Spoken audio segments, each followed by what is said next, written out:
Good day, folks, and welcome to review number 54. At the behest of several people I know online, I finally broke down and watched the new Teenage Mutant Ninja Turtle series, which of course resulted in me picking up the toys. So today we're going to look at the 2012 Nickelodeon series, Teenage Mutant Ninja Turtles. So starting off looking at the packaging, the turtles come packaged on a pretty standard bubble card. All the cards are essentially identical to each other. They all feature a purple background with kind of a splattering of green ooze.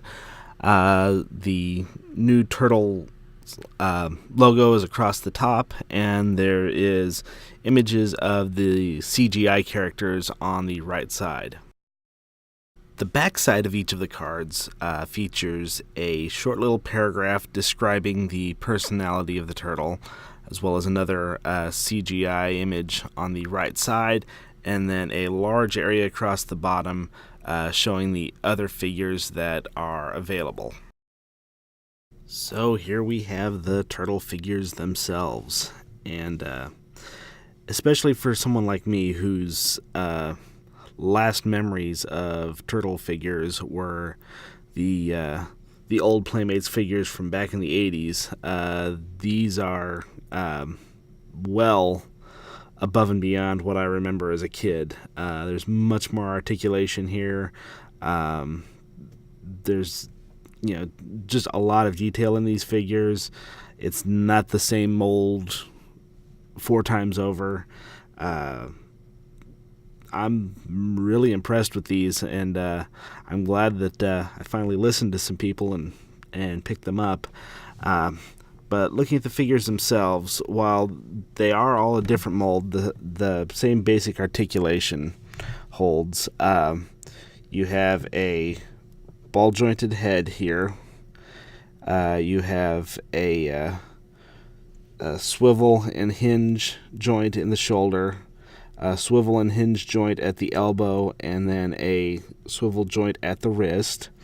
You also have a swivel and hinge joint at the hip, a swivel and hinge joint at the knee there.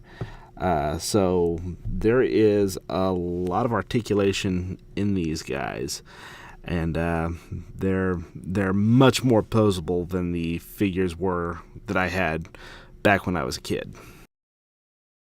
Now, as I mentioned, these are all 4 individual molds for the turtles rather than using the same body over and over again. And you can see that, first of all, just from the height. Donatello is the tallest of the 4. Leonardo and Raphael are about the same height, and then Michelangelo is the smallest. And it's even more dramatic when you put these two next to each other, just how different that height is.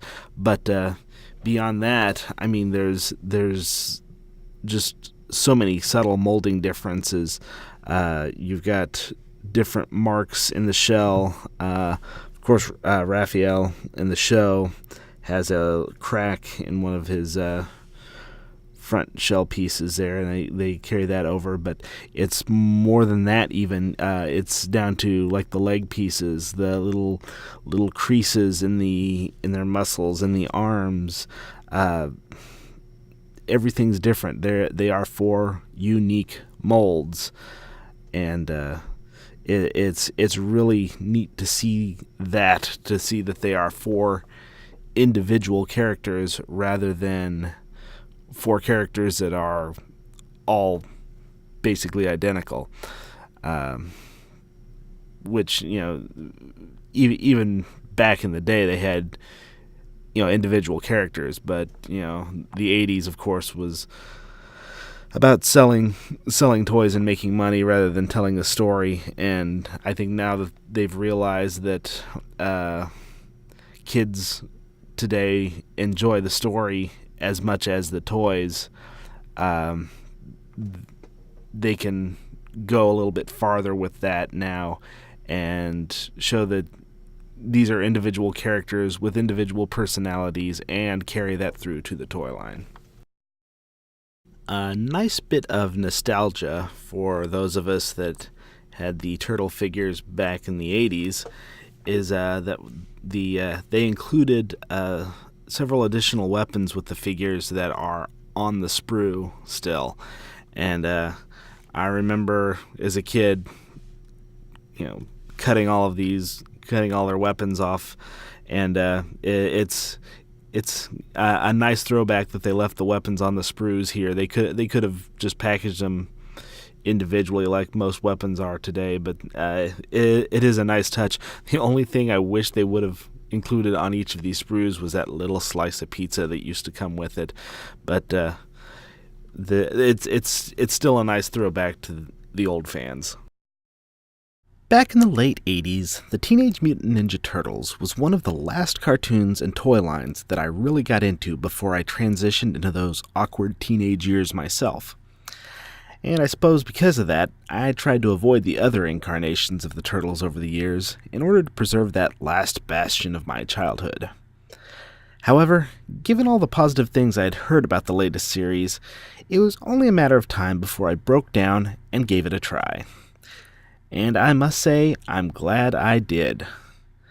I've only seen a few episodes of the show so far, but the latest series to air on Nickelodeon is showing a lot of promise. I'd heard the same good things about the toy line, and these toys are holding up just as well. If you were a fan of the original Turtles series, like I was, be sure to give this one a try. And if you can find them, pick up the toys too. They're a lot of fun.